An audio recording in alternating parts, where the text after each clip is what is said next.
ବାବୁଙ୍କୁ ଅନୁରୋଧ କରିବି ସେ କିଛି ବାର୍ତ୍ତା ଦେବେ। ଗଞ୍ଜାମ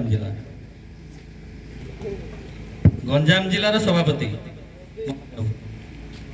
জয় জগন্নাথ। भारत माता की भारत माता की भारत माता की।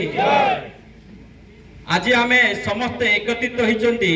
आज दिनटा आमे मने पकेइबा पई अगस्त 15 तारीख स्वाधीनता दिवस।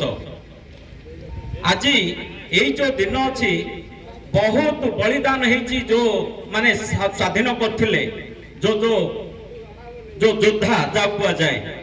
तो आमे भी गोटे ए ओडिशा सेना रे आमे माने मथ गोटे योद्धा ही केमिति आमे ए देशर आउ जो कोण अनुकूल जो अस्वाधीन रे अछि सेथिको मथ आमे किनि स्वाधीन करिवा सेथि पई बोली आमे ए जगह रे उपस्थित अछंदी।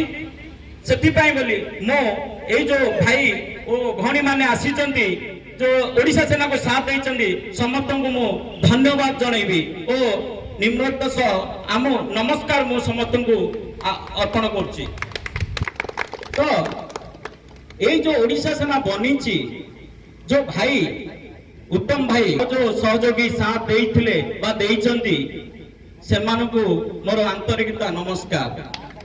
ए प्लाटफॉर्म रे जो मते आनिचंदी गांधी सेठी भाई तांको मते मोर धन्यवाद जणै कृतज्ञता जणाउछि।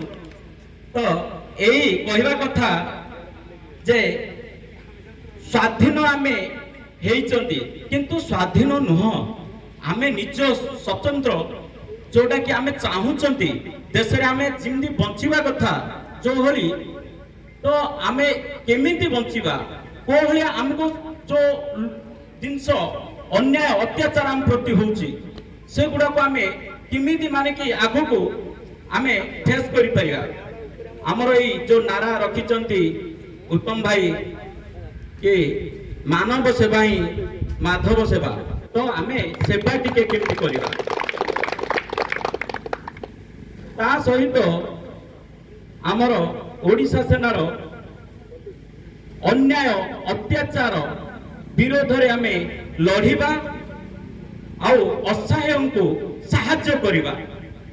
एई नाराटी बहुत सुंदर अछि सेति पई बोली भलो लागे भी आ ताकू सुनिले आउ रही गले बा आमे कहिले भल लागिबनी कामेरे कोरिगिरी देखेबा।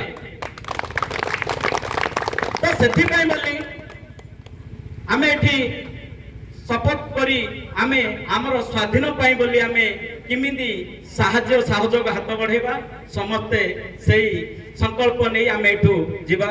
मो एति मो कही शेष करछि। जय हिंद जय भारत।